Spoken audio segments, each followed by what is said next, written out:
घरर दुआर मुहरे कलश काहींकी बसाती। आपण माने प्राय समस्ते देखिथिबे। समस्ते भी आजिकाली बसौछंती निजर घरर मुख्य द्वारर दुआर बंधरे कलशटीए बसौछंती। छोटिया कलशटीए हेले मध्य समस्ते प्राय बसौछंती। तेबे प्रथमे जानिबा एपरि करिबाटा ठीक ना भूल। काहींकी दुआर मुहरे समस्ते कलश बसौछंती एवं एही कलश बसैबा द्वारा आमर कौन सब लाभ होइथाए जानिबा पाई भिडियोटी को धैर्यर सहित शेष पर्यंत देखंतु। काहेकिना एही भिडियोटी आपण मानक पाई बहुत अधिक गुरुत्वपूर्ण अटे। सेतिपाई भिडियोटी को शेष पर्यंत निश्चय देखंतु।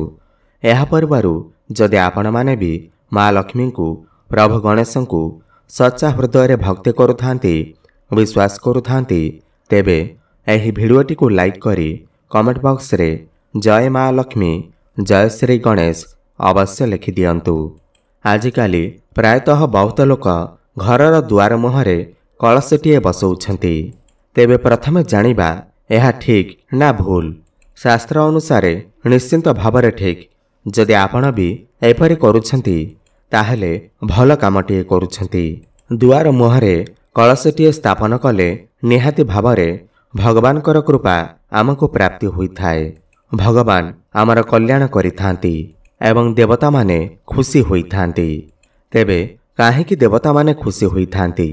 एथिपाई खुशी होइथांती कि आमर शास्त्र अनुसार एही कलशरे समस्त देवादेवी माने वास करिथांती। सबु देवता माने वास करिथांती।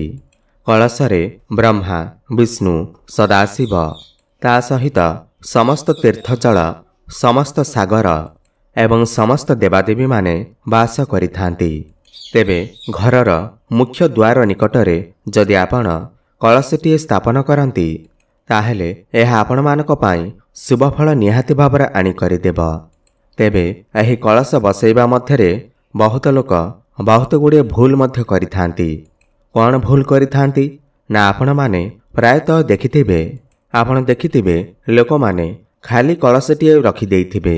खाली टिके पानी थिबा एवं फूल देई कलशटीए रखी देइथिबे।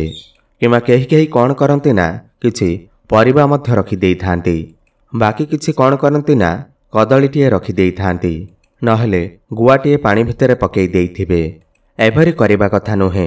एवं आउ अनेक लोक सेही कलशरे आंब डालटीए एवं फूलटीए रखी देइथिबे। बंधुगण एहाकु कलश बोली कुहा जाई नथाए। कलश ताकु कुहा जाए कलश थिबा ता भितरे पानी थिबा आंब डाल थिबा एवं कलश तले अक्षत थिबा किंबा धान थिबा एवं नड़ियाटीए थिबा। नड़िया हेउ किंबा पइड हेउ एही दुईटी जिनिस निहाती भाବରେ थिबा दरकार। जदि आपण माने सेही जगारे बाइगणटीए कदलीटीए देई दउछंती किंबा खाली कलशटीए सेतिरे पानी भरिके रखी देउछंती फूलटीए देई दउछंती एपरि करिबा उचित नुहे। जदि आपण कलश स्थापन करने चाहूँगी ताहेले कलश उपरे नड़ियाटीए निहाती भाବରେ देबे। विधि अनुसार कले आपण को ही शुभफल प्राप्ति हेब। भगवानकर कृपा आपण को प्राप्ति हेब। तेणु आपण मानकु सठिक विधि रे एही कर्मटी को करिबा दरकार। तेबे कलश तो आपण माने बसैबे। कलश बसैबा द्वारा शुभ हुए बोली आमे माने जानिले। कलशटी को केउ पट दिगरे बसैबे? घरु बाहरिबा बेले डाहाण पटे बसैबे ना घरु बाहरिला बेले बाम पटको बसैबे? एहा मध्य एक द्वंद्व रही अछि। किछि लोक कौन करिथांती ना घरु बाहरिबा बेले माने तांकर डाहाण पटे कलशटी को बसै थांती। तेबे एही कलशटी को केउ पट दुगरे बसैबा दरकार। बहुत लोक कौन करंती ना घरु बाहरिबा बेले सेमानकर डाहाण पटे कलशटी को बसै थांती। एहा ठीक ना भूल अटे? देखंतु शास्त्र अनुसार जदि आपण माने एही कलशर स्थापना ईशान कोणे करिथांती माने जदि आपण पूर्वमुखा बाहरुछंती ताहेले आपणकर बाम पटरे कलश स्थापना करंतु जहाँकि आपण मानक पई ठीक रहिबा। जदि एपरि आपण करि पारु नाहंती ताहेले चेष्टा करंतु पूर्व दिगरे नचेत उत्तर दिगरे कलशर स्थापन करंतु जहा द्वारा कि आपणकर ही मंगल हेबा। समस्त देवादेवींकर शुभफल आपण को प्राप्ति हेबा। एबे आसंतु जानिबा कलशटीको बसाइबा द्वारा आमर कौन सबु लाभ होइथाए।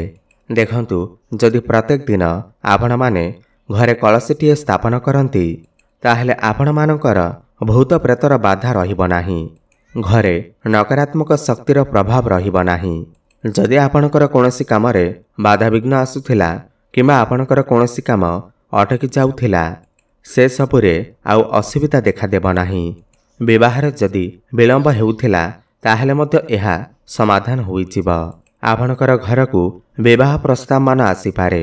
जदि आपणकर कोनोसी अभुला स्वप्न पूर्ण होई पारु नाही ताहेले मध्य सेही स्वप्नटी आपणकर पूर्ण होइजिब। कहिबाकू गले समस्त प्रकारर काम आपणकर होइजिब जदि आपण प्रत्येक दिन कलशटीए बसांती, जहाद्वारा कि जहाँ भी आपणकर जीवन रे दुख थिला, समस्या थिला, चिंता थिला, असुविधा थिला ताहा सब दूर होइजिब। तेबे कलश स्थापना करिबा परे गोटे कथा निहाती भावरे ध्यान रखिबे, निहाती भावरे कलशरे फूल चंदन देबे, सिंदूर लगेई देबे एवं धूप टिके निहाती भावरे प्रदान करिबे। तेबे एही भली भावरे आपण माने कलशर स्थापना करंतु, कलशर पूजा करंतु, निहाती भावरे आपणकर मंगल हेब। तेबे जदि कौनसी मनस्कामना नहीं करी आपण एही कलशटीकू स्थापना करंती ताहेले मध्य सेही मनस्कामना पूर्ण हेब। जदि आपण चाहुचंती आपणकर संतानर मंगल हेउ, संतान केमिति उन्नति करू, विद्यारे सफलता लाभ करू, आपणकर संतानकू भल चाकरीटीए प्राप्ति हेउ, ताहेले आपण एही कलशटीकू निश्चित भावरे स्थापन करंतु। वर्तमान आसंतु जानिबा एही केतोटी काम जदि आपण प्रत्येक दिन आपण करंती ताहेले आपणकर घरे कौनसी वास्तु समस्या देखादेब नाही। कौन सेही काम गुड़िक आसंतु जानिबा। मने रखंतु जदि आपण एका सांगरे सुआ एवं सारी को पालन करंती ताहेले एहा आपण मानक पाई बहुत शुभ होइथाए। सेही परी घरे जदि आपणकर गुड़, घी, महू, दही, क्षीर एसबु जिनिस गुड़िक जदि भरपूर होई करी रुहे ताहेले निहाती भावरे एहा आपण मानक पाई मंगल होइथाए। तेणु चेष्टा करंतु एसबु जिनिस गुड़िकू निहाती भावरे आपणकर घरे रखिबा पाई। सेहीपरि जो घरे प्रत्येक दिन संध्यारे एवं सकाळे ठाकुर पूजा करा जाइथाए, भगवानकर गुण कीर्तन करा जाइथाए, सेही घरे केबे भी कौनसी प्रकारर समस्या देखा जाए नाही। वास्तुदोष तो दूर कथा। वर्तमान आसंतु जानिबा घरे एही सब जिनिस गुड़िक जमा भी करिबेनी। जदि भी आपण करंती ताहेले जानि रखंतु एहा आपणकर दारिद्रतार मुख्य कारण अटे। लक्ष्मी छड़ा होई जिबे आपण। जो घरे आपण रहुछंती सेही घरे जदि आपण छेलिटिए रखुछंती ताहेले जानि रखंतु एहा आपणक पाई जमा भी शुभ नुहे, बहुत अशुभ होइथाए। जदि छेली रखुछंती, छेली चाष करुछंती, छेलीर व्यवसाय करुछंती ताहेले घर ठारो दूर रे छेलिटिए रखंतु, जाहाकि आपणक पाई लाभप्रद होइथाए।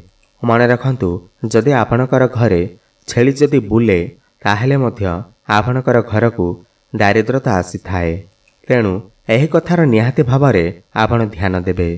सेहीपरि जदि आपण माने चाहुछंती कि आपणकर संतानर उन्नति हेउ, विद्या क्षेत्र रे उन्नति हेउ, समस्त क्षेत्र रे ताको सफलता प्राप्ति हेउ, मु आपण मानकू गोटे उपाय कहुअछि। आपण माने एही उपायटिकू निश्चय करिवे। कौन करिवे ना, जदि आपणकर पिला जेतेबेले रातिरे शोइबाकू जाउछि, जो तकिया रे से मुंड देई शोउछि, से तकियार कभर आपण हलदिया कलर करिदेबे एवं पिलाकू पूर्व दिगकू मुह करी शोइबाकू कहिबे। एहा द्वारा बृहस्पतिंकर विशेष कृपा आपणकर संतानकू प्राप्ति हेब। बृहस्पतिंकर कृपारू आपणकर पिला निहाती भावरे विद्या क्षेत्र रे सफलता लाभ करिब। उपायटिकू करिके देखंतु, निहाती भावरे आपणकर संतानर मंगल हेब एवं कल्याण हेब। धन्यवाद।